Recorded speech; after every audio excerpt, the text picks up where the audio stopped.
hacer. Va a comenzar con un overview de lo que está pasando en el mundo y aterrizar aquí en la República Dominicana. Es un honor presentar a ustedes el McDonald Benjamin.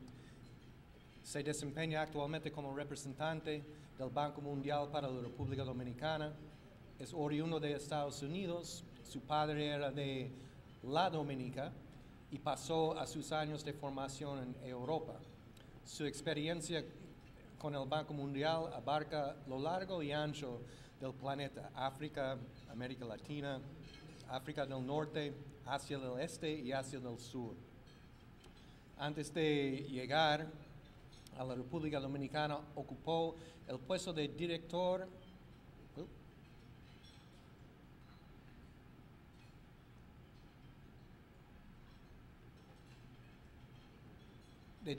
adjunto para 9 países en África: Botswana, Comoros, Lesoto, Madagascar, Mauricio, Namibia, Seychelles, Sudáfrica y Suazilandia. De 2004 a 2008 se desempeñó como gerente sectorial de desarrollo social del Banco Mundial para América Latina. Fue el representante residente del Banco Mundial en Ecuador del 2000 a 2004 y trabajó como economista financiero y coordinador del Banco Mundial para el sector financiero en las Filipinas de 97 a 2000, enfocándose en temas de acceso a las finanzas. Antes de ingresar al Banco Mundial, Mac fue asesor del embajador de Dominica en Washington y catedrático de la Georgetown University en la capital estadounidense. En el plano académico, Mac posee una maestría y un PhD en economía del Georgetown University en Washington, D.C. y una licenciatura en filosofía, política y economía en Oxford University, Inglaterra. Mac domina los idiomas español, francés, italiano y portugués, siendo el inglés y el alemán sus lenguas maternas. Ha publicado varios documentos de estrategias de asistencia de países con el Banco Mundial y varios análisis sociales y económicos. Se destacan Bolivia, así un nuevo contrato social, finanzas para el desarrollo en las Filipinas, desarrollando mercados de finanzas rural y finanzas rural, asuntos, diseño y mejores prácticas. Tiene una carrera bastante amplia para alguien tan joven. Entonces, con ustedes, el señor McDonald Benjamin.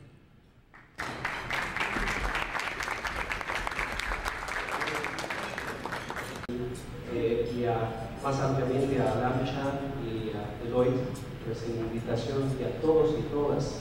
Es un honor acompañarles el día de hoy en este evento tan importante, tantas personas pensando sobre el tema tan fundamental para el país. Ustedes están disfrutando un almuerzo muy sabroso. Lo que tengo aquí tal vez va a ser un poco más difícil de digerir. Disculparán, pero ojalá alimente también a la conversación y el diálogo que es tan importante aquí en el país. Tema para hoy: mejorar la competitividad, pero para promover la prosperidad compartida. O sea, la idea no es solo de competitividad, sino para que todos vivan bien. Vamos a tratar primero el tema dominicano dentro del contexto global, y pasar a ver algunos aspectos de canales para estimular el crecimiento y ver algunas conclusiones. Han habido unas corrientes globales favorables en los años 2000 hasta el 2008, pero ya están más débiles. Se ve que el crecimiento europeo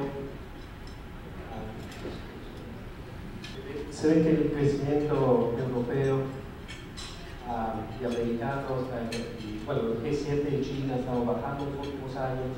Lo que eran precios de los productos primarios como soya, mismo oro, han ido, ya son un poco más o menos fuertes, y las corrientes globales que eran favorables daban para un crecimiento en la región mucho más fuerte antes, Ahora, en ausencia de reformas que promueven la productividad, el mundo sin esos vientos favorables implica una tasa de crecimiento regional ya menos fuerte. Implica no solo un promedio más bajo, pero también una variedad, una varianza entre las tasas de crecimiento que va a ser más amplia. Vamos a tener un rendimiento más bueno, menos bueno en varios países. Así vemos que sea en América Latina, como en el G7, como en Asia del Este, o países como Australia, Noruega o Europa del Este, hay unos que van mucho la varianza del rendimiento ha ido subiendo. Con esa heterogeneidad, claramente lo que es importante son los factores específicos en cada país. Y ya que si esos vientos a favor, hay que empezar en cada caso a remar. La ruta, en el caso de América Latina, hacia el crecimiento no es el mismo en Asia, por ejemplo. El crecimiento de América Latina está basado en la demanda interna y eso contrasta de manera importante con el crecimiento del Asia del Este. América Central, eso incluye Republicana, por ejemplo, la demanda doméstica es más del 100% del Producto Interno Bruto y tienes unos déficits comerciales importantes, mientras en Asia del Este tienes superávits en el comercio, son bien importantes para la demanda global. Vemos aquí el caso de algunos países individuales. Aquí la Republicana, una vez con exportaciones netas negativas, pero demanda interna siendo muy importante para lo que es el crecimiento de la economía. La otra cara de ese crecimiento impulsado por la demanda interna son los déficits de cuenta corriente. Si vemos América Latina, varios países de América Latina han tenido déficits, han sido superávits muy débiles o déficits, mientras en Asia del Este han habido superávits en cuentas corrientes. Y entonces la necesidad también de buscar financiamientos externos para cubrir esos déficits de cuenta corriente. Y la importante demanda doméstica, también ha habido un crecimiento en los sectores de servicios para responder a esa demanda interna. Así se ve que los sectores de servicios son muy importantes aquí en la región en su conjunto.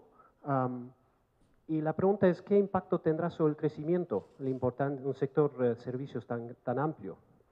En el pasado, la productividad del sector servicios ha sido inferior a la de, por ejemplo, manufactura.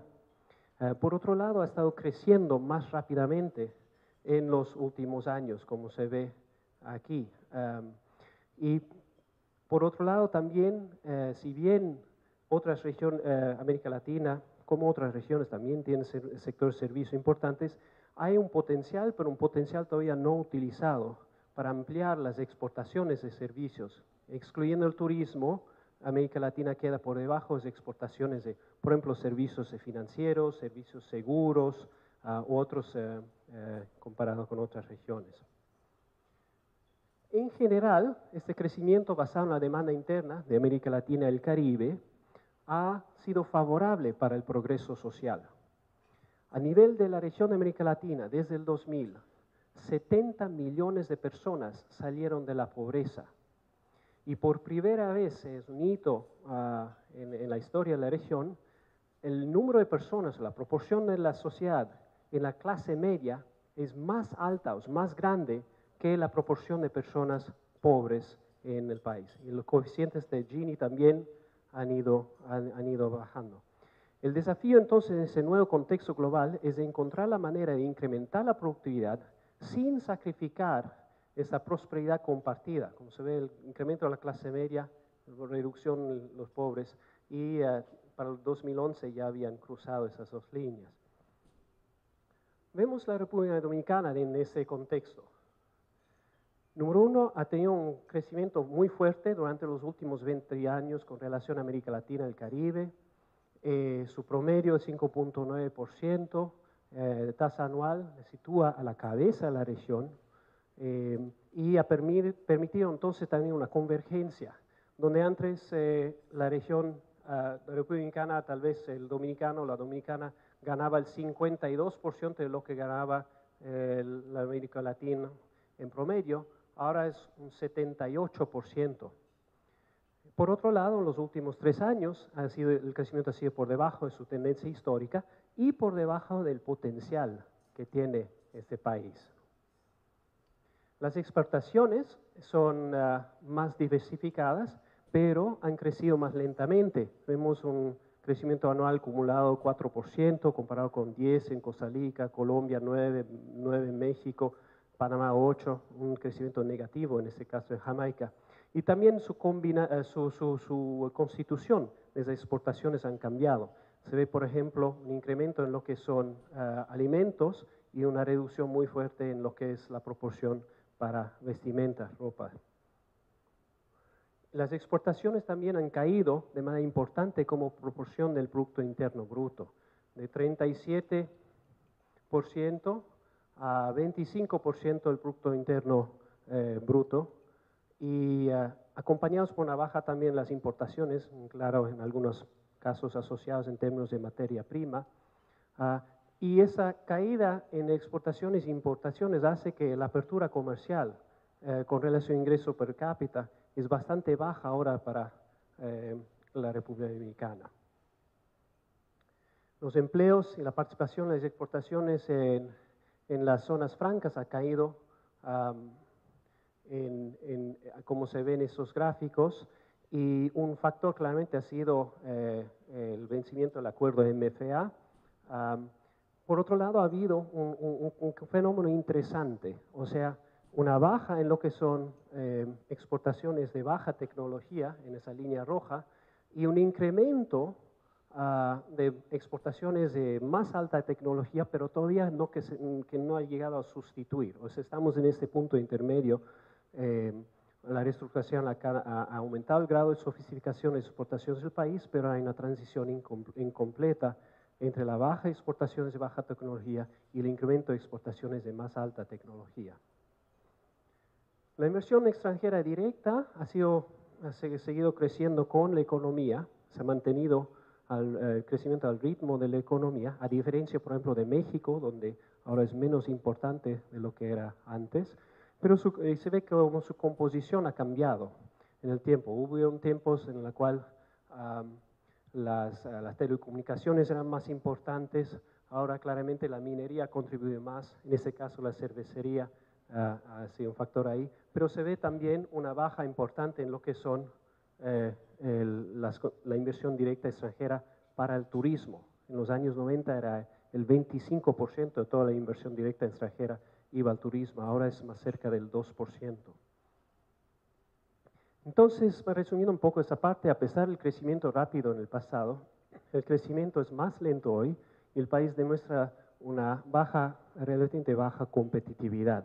Se ve en el índice de competitividad global del World Economic Forum que la República Dominicana está por debajo del promedio para América Latina en su posición. Vemos entonces algunos factores que se pueden considerar entonces para desglosarlos un poco más. Claramente el tema de clima e inversión. El promedio para América Latina en su ubicación es en el rango 97, la República Dominicana está en el lugar 116 en el Doing Business del 2013, y se ve que hay una combinación de factores que incluyen complejidad y costos de procesos regulatorios que son más complejos y más costosos, y por otro lado instituciones más débiles en términos de fortaleza de las instituciones. Ideal sería ser claramente aquí arriba con Chile, Puerto Rico en ese área. Desglosando un poco los elementos de eso, la República Dominicana sigue siendo un país donde es caro establecer una empresa con relación al ingreso nacional bruto por persona, un 20%, mientras en México, Panamá, Trinidad, Costa Rica, el capital necesario es cero. El tiempo para obtener un permiso de construcción está por debajo del promedio de América Latina, disculpen, por debajo del promedio, pero Sí hay otros competidores con tiempos más reducidos. El tiempo para registrar la propiedad también está por debajo del promedio, otra vez pero en primer lugar. Y hay una falta de competencia que crea otra barrera a la entrada. O sea, la República Dominicana en el Global Competitiveness Ranking, el ranking de competitividad global, en lo que es el subranking para eficacia políticas antimonopolio, llega al lugar 123 de 144. Y tiene una estructura, por ejemplo, de manufactura, que tiene más monopolios y más oligopolios que la mayoría de países de América Central, siendo los países de América Central en general economías más pequeñas que la República Dominicana. Servicio eléctrico, hay dificultades en el número de cortes, 6 veces más altas con relación al promedio de América Latina. El tiempo de conexión también un poco más largo. Temas de derechos legales, esta República Dominicana se ubica por debajo del promedio de América Latina. Índices de responsabilidad de directores, o sea, temas de gobernabilidad cooperativa y protección de inversionistas minoritarios, el ranking también está por debajo del promedio de la región, y el costo de resolución de disputas comerciales es por encima del promedio de la región. En lo que tiene que ver con impago de impuestos, el costo en tiempo para pagar impuestos elevados es un tema no de administración tributaria, sino claramente de las políticas tributarias que suben el costo de pagar los impuestos. Para recaudar impuestos que después, con relación al Producto Interno Bruto, son relativamente bajas con relación a la región. La tasa de recuperación en términos de resolución de casos de insolvencia es muy baja. En México, si hay un caso de resolución, se recupera 67 centavos de cada 100, de cada dólar. Es menos de 10 en caso de República Dominicana. Y el costo también elevado en términos de porcentaje de los bienes. Algunas recomendaciones, entonces, claramente promover y facilitar el uso de la aplicación virtual para apertura de empresas, implantar procesos basados en nivel de riesgo para permisos de construcción, reducir el costo para el registro de contratos de compra-venta de propiedades, eliminar las restricciones en los tipos de bienes que pueden ser usados como garantía mobiliaria para un préstamo y crear un registro centralizado para su control. Mejorar procedimientos administrativos, marco legal en áreas relacionadas a inversores minoritarios, disputas comerciales, casos de insolvencia, y claramente fortalecer el rol de procompetencia, aumentar los niveles de competencia, eliminar regulaciones anticompetitivas. Si vemos lo que es comercio logística, no está mal posicionado en algunos elementos. Por ejemplo, el costo de un contenedor está por debajo en el caso del promedio de región, pero sí por unos 40% por encima de lo que es Panamá o 20% de lo que es Chile. El número de documentos por exportar un poco más elevado que en la región. El costo logístico, lo que es importante reconocer, tiene un impacto sobre todo en las pequeñas empresas. ¿Okay? Si una empresa con ventas de menos de 5 millones de dólares, estamos hablando del 42% de sus costos son costos de logística. Mientras en el caso de las grandes empresas con ventas de superiores a 500 millones de dólares, eso baja más cerca de un 18%. Y hay dos aspectos, los aspectos de gestión de inventarios y bodegaje y los aspectos de transporte y distribución. Entonces hay que ver toda la cadena desde el mar hasta la tierra ahí adentro, ¿no? Temas de transbordo, operación de muelles, terminales internos. Y lo que vemos en las varias áreas es, tal vez una parte que es más preocupante, es esta del sistema logístico, con altos costos de transporte terrestre de carga, obsolescencia de la flota, transporte, rompimiento de la cadena frío, prácticas monopólicas, fijación de tarifas de transporte, pero sí buenos recursos empresariales. En lo que es la buena cobertura red vial, en lo que es la parte de transporte, pero baja calidad vecinal. En el marco institucional, buen recurso humano, experiencia previa en concesiones y alianzas públicos privados, con dificultades en términos de institucionalidad o fiscalización. En conectividad, buen nivel de conectividad marítimo, aéreo, con dificultades en términos de dinámica comercial con Mesoamérica. Entonces hay positivos y otros desafíos que quedan. Unas recomendaciones, claramente mejorar la oferta de infraestructura, transporte y logística, desarrollar políticas, estrategias y planes sectoriales, sea en transporte marítimo, sea en transporte aéreo, terrestre. Potenciar la integración regional y el desarrollo fronterizo. Y aquí, bueno, no voy a entrar en todos los detalles, pero hay varias sugerencias que se pueden estar pensando y desarrollando. El talento humano e innovación es el tercer área que podríamos estar considerando. Y aquí cabe resaltar el tema educativo. Tal vez no hay un panel hoy sobre ese tema, pero hay un pacto que inicia esa noche y es un panel nacional. Y ojalá podamos contar con una fuerte participación en eso, ¿no?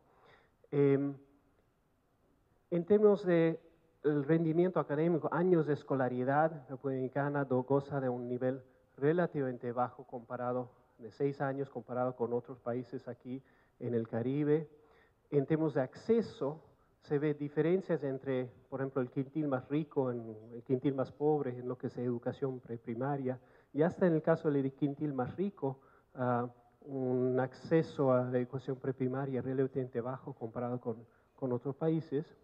Y lo que es la calidad, tenemos de test de lectura y matemática al 6º grado, un 50% de los estudiantes no cumplen con los mínimos requisitos en el caso de República Dominicana, comparado con un 5% en Costa Rica o 1 de 6, un 17% más o menos en el caso de América Latina en promedio. Entonces hay aspectos de calidad como de acceso. El sistema de formación de habilidades no provee las habilidades requeridas en mercados laborales, hay un enfoque muchas veces muy académico, pero también hay una gama amplia que hay que considerar. Hay calidades cognitivas, socioemocionales, técnicas y no necesariamente una preparación adecuada para el mundo del trabajo para trabajadoras, trabajadores. Y un apoyo a la transición al mercado laboral que no es muy fuerte. Ahora la dificultad con el tema de formación no es solo al nivel de los empleados, de las empleadas. También hay temas en términos de la gestión de empresas. Se ve, por ejemplo, que las empresas más pequeñas, comparado con las empresas grandes tienen en general una gestión mucho más hábil, sea en organización, sea en gestión financiera, sea en gestión de resultados, de calidad, todos esos aspectos que contribuyen a diferencias de productividad que van entre un 60 y un 300%, ¿verdad? Y cuando uno se enfoca en capacitar a gerentes de empresas, a empresarios y empresarias, se ven resultados muy importantes en poco tiempo.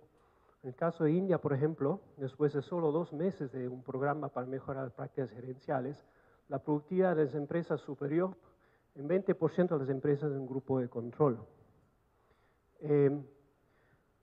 También hay temas de retos en tecnología e innovación. En lo que tiene que ver con, aquí son otra vez los indicadores de competitividad global, comparando República Dominicana con México y Costa Rica. Están más o menos México y Costa Rica cerca del país número 50, 60 en el mundo. República Dominicana un poco 105, pero viendo un poco la capacidad para innovar, se ve el rezago ahí en calidad de las instituciones de investigación científica, gasto de las empresas en investigación y desarrollo, colaboración universidad e industria en investigación y desarrollo, compras públicas de productos de tecnología avanzada, ahí el rezago es bien inferior que en los otros casos, pero también disponibilidad de científicos e ingenieros. Y vemos una fuerza laboral que se concentra en la mano de obra con menos destrezas comparado con el promedio en América Latina y un porcentaje también de empresas con calificación, certificación de calidad que es inferior al promedio de la región y también porcentaje de empresas que están exportando, que es inferior al promedio en la región. Entonces, no somos un país tan vinculados, no estamos innovando, sentimos la misma competencia, la presión, y es una presión que nuevamente lleva a más innovación y con más innovación mejores empleos con mejores sueldos. Entonces es un enlace que hay que ir fortaleciendo.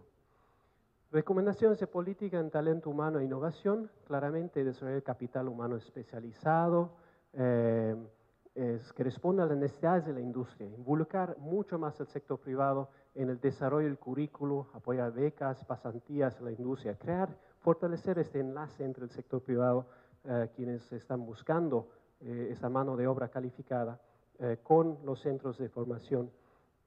Desarrollo tecnológico, incrementar claramente el financiamiento de la investigación y desarrollo privada y pública, por el desarrollo de consorcios público-privados para el desarrollo tecnológico y mejorar claramente el sistema de certificación de calidades. Ahora, todo eso llevaría tal vez a una mayor competitividad, pero ¿competitividad para quién? Es una pregunta más filosófica, o sea, ¿qué tipo de país queremos tener? Se ven varias posibilidades. Hay una en la cual se trabaja, todos están con muchas oportunidades, se mantiene ese sentido de todos cuidan todos, de esa amabilidad tan dominicana que hasta atrae a más de 4 millones de personas al año como turistas. Pero la otra posibilidad es un país con más violencia, con más jóvenes que no sienten oportunidades, con varios más peligrosos. Entonces, ¿para quién? Vemos en los últimos años qué ha pasado. En los últimos 20 años el crecimiento no ha sido pro-pobre. Sí ha habido un crecimiento del ingreso de los 40% más pobres de la población, y en promedio ha sido un 2%, se ve esa línea. Han habido años muy buenos, por ejemplo, en 92, cuando la inflación bajó otra vez después de haber subido a 100%, cerca de 1990, pero también como la crisis en 2003-2004, ha habido bajas del 10%. En promedio, entonces, un 2% han incrementado los ingresos por año de los 40% más pobres del país. En América Latina no ha sido 2% por año, ha sido 3% por año. En Brasil ha sido 4% por año. En Panamá ha sido 5% por año. Eso es lo que es importante anhelar aquí también e intentar lograrlo. Claramente también se vio que con la crisis en 2003-2004 disparó la pobreza de un 32 a un 50%, con una baja relativamente no tan grande del PIB per cápita. Pero cuando hubo un crecimiento muy fuerte del PIB per cápita después, hubo una respuesta en términos de baja de pobreza muy lenta, o sea, una respuesta medio asimétrica en pobreza con relación al crecimiento. Tal vez porque mucho del crecimiento de los empleos últimamente han sido en el sector informal o en el sector público, en lugar del sector privado formal. O si han sido en el sector privado formal, han sido en empleos formales de bajos sueldos. Vemos por entonces, por ejemplo, con cifras de colegas del Fondo Monetario, que muestran un incremento muy fuerte en lo que es la productividad desde el 2000, pero no acompañado por un incremento en el salario real, ¿verdad? Uno se pregunta, ¿cómo ha sido utilizado? ¿Qué ha pasado con esa brecha? O sea, ¿cómo se ha utilizado esa brecha? No tenemos las respuestas, pero es interesante. Tal vez se pueda argumentar que esa baja en el salario real es porque por presión de migración, tiene el país vecino, con muchos migrantes que vienen aquí a trabajar. Pero este fenómeno de incremento de la productividad y baja la moderación del salario real se ve también en sectores como telecomunicaciones, como el sector financiero, donde esta migración no ha incidido, ¿verdad? Mientras también en el sector público se ha visto lo que es se han mantenido los sueldos, en términos reales y una ligera baja en lo que es la productividad. O sea, en ninguno de los casos, sector público ni sector privado, se ha visto el incremento de la productividad acompañado por un incremento del salario real. Creo que sería probablemente el ideal para un crecimiento con inclusión. Y mientras en República Dominicana la pobreza antes estaba por debajo de la tasa de pobreza a nivel de la región, con la crisis ahora la pobreza ha quedado por encima de la tasa de pobreza en América Latina en su conjunto. Y así como vemos que mientras en América Latina, se acuerdan, en promedio la clase media ahora es más grande que la clase de los pobres, aquí en la región la clase de los pobres bajaba en los años 90, la clase media subía, de ahí hubo un periodo de estabilización, de ahí subió la pobreza con la crisis, bajó el número de proporción de personas a clase media y se fue cerrando, pero el número de pobres sigue bien por encima de la clase media. Y lo que se ve desde 2000 es que mientras en América Latina más del 40% han mejorado su clase, han pasado de pobre a de vulnerable a clase media o de clase media a clase rica. Y solo un 1.5% ha bajado de clase. En el caso de República Dominicana, menos del 2% han mejorado su clase y casi 1 en 5 personas ha bajado, sea de rico a media, clase media vulnerable, de vulnerable a pobre. Así concluyendo, es imprescindible actuar para promover una economía con crecimiento sostenible e inclusivo.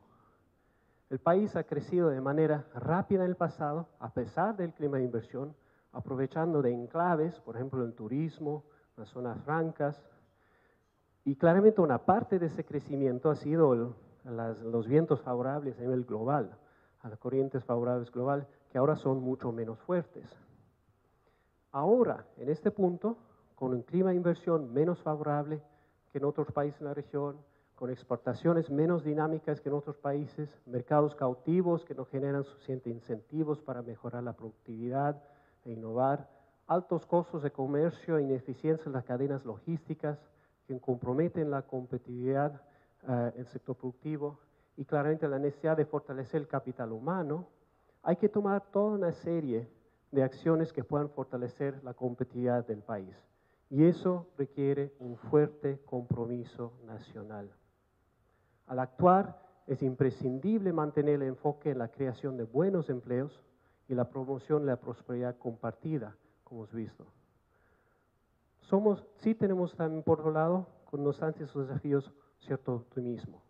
Nosotros como banco creemos que con ese fuerte compromiso de trabajar juntos, como se está manifestando en el Foro del Crecimiento del Caribe, creemos que la República Dominicana sí tiene un excelente potencial en base a sus recursos naturales, culturales, geológicos, todos ambientales, de ubicación geográfica, tiene un excelente potencial para generar crecimiento con oportunidades para todos y todas.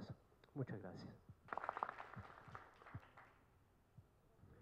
Bueno, gracias, Mac, por un tour de force en la presentación.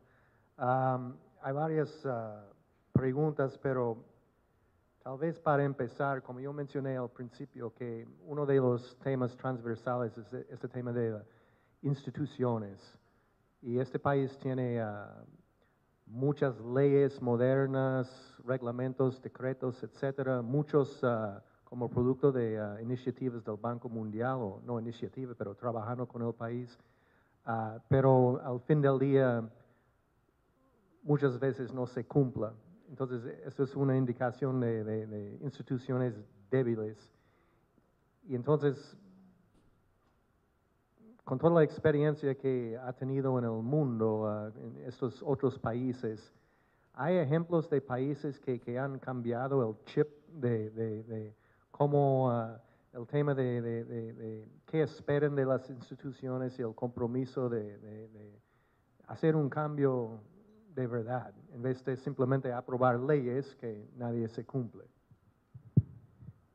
Es una excelente pregunta. La respuesta es sí. Y muchas veces eso ocurre cuando se siente la necesidad, cuando hay una fuerte presión. Cuando uno se siente bien, ¿para qué cambiar? ¿Verdad? Entonces, muchas veces un país ha tenido que pasar por una dificultad, por una crisis ahí, o un desafío, un reto importante para lograr esos cambios. Países que han pasado por una crisis muy, muy dolorosa. Uno es Ruanda. Ruanda, al reconstruirse después de su guerra interna, ha llevado una serie de cambios internos impresionantes para asegurar el uso de los recursos de la manera más oportuna, más transparente. Y con eso han sido repagados con tasas de crecimiento muy buenas, no obstante no tener recursos naturales como muchos otros países. Los Georgia, que tuvo también su enfrentamiento con Rusia, ha pasado por reformas impresionantes en términos de transparencia. Desde la presidencia han dicho no más corrupción. Aquí se seguirán las leyes. Y un rigor en enfatizar eso ha llevado a cambios transformadores en la gestión de Georgia. Con menos crisis, pero con un reto, un desafío, han salido los países en Europa del Este que han tenido el desafío de lograr los requisitos para entrar a la Unión Europea. Ellos claramente han tenido que cambiar todos sus sistemas en varios casos para poder alcanzar estándares mínimos puestos, sea en la gestión macroeconómica, fiscal, sea en temas de transparencia, sea en otros aspectos de institucionalidad. Se puede pensar en países como Latvia, Lituania, etcétera, pero República Checa, etcétera. Entonces todos han tenido, si no hacían el cambio, no entraban. Entonces esto se ha enfocado. Entonces sí es posible, pero hay que sentir la presión. Y cuando se siente la presión muchas veces ayuda a romper esquemas que han mantenido la situación así como era antes.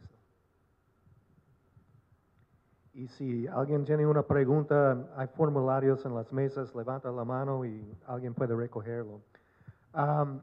Usted mencionó que los corrientes mundiales no son tan favorables en estos momentos, pero en uno de los paneles, Aquiles Bermúdez de Arizona mencionó un estudio reciente por Stratford, una empresa de consultoría PC16, Post-China 16, y básicamente diciendo que la manufactura en China de bajo valor agregado está migrando, saliendo de China, porque ahora no es tan barato operar en China.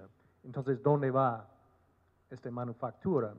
Y ellos seleccionaron 16 países como posibles destinos en el mundo, y uno de ellos fue República Dominicana. Usted, yo no sé si está enterado de este estudio, pero este concepto de lo que está pasando en China y cómo esto puede ser una oportunidad para países que están cerca al mercado más grande del mundo, los Estados Unidos, y en este mundo de alto costo de petróleo y de transporte, la distancia es dinero. Entonces tenemos la posibilidad de convertir nuestra ubicación geográfica a una ventaja real si bajamos costos transaccionales relacionados con el transporte y logística, pero hay otras variables. Pero ¿cómo se ve esto como una oportunidad, o que eso es algo que no, ellos van a México, o cómo se ve esta tendencia o si está de acuerdo con el análisis que hay mucha manufactura saliendo de China? Sí, estamos de acuerdo. Y justo nuestro anterior economista jefe chino, Justin Yifu Lin, él avisaba que China se podía esperar que China iba a perder 80 millones de empleos, 80 millones de empleos en manufactura liviana de baja, digamos, de baja sofisticación, que ya iban a ser demasiado caros en China. Entonces, la pregunta que ponía hace varios, 3, 4 años era, ¿dónde van a ir estos empleos? Y ahí es la pregunta. No sabemos si la República Dominicana es apta para captar esos empleos o no, porque claramente hay que ver lo que es el costo, relacionarlo con la calidad del trabajador o de sus destrezas, y entonces, y también con los temas logísticos que mencionaste. Lo que estoy viendo en el país es que hay una oportunidad más bien distinta. Y esa oportunidad es una que no mencionamos aquí en la presentación, pero es muy importante. La República Dominicana tiene al lado un vecino, y el vecino es Haití. Ya vemos empresas dominicanas que están combinando partes de la cadena de valor que son más sofisticadas y la hacen produciendo aquí, y la parte de la cadena que es menos sofisticada, produciéndola en Haití, donde la mano de obra es más barata. Y combinando, concretamente hay una empresa que tiene 3.000 trabajadores en Santiago, 7.000 trabajando en Haití, y producen juntos diseños en Santiago, producción en Haití, productos que van vendidos a todo el mundo. O sea, hay que ver esta posibilidad como una, claramente, que es una oportunidad que no todos los países tienen. Tal vez Costa Rica con Nicaragua, pero no es una que está por todo. O sea, combinar lo que puede ser capacidad para eso. Sí, también estamos mencionando que se está viendo esa transición en términos de la República Dominicana mismo. Ya no es competitiva para algunas cosas como textiles, ¿verdad?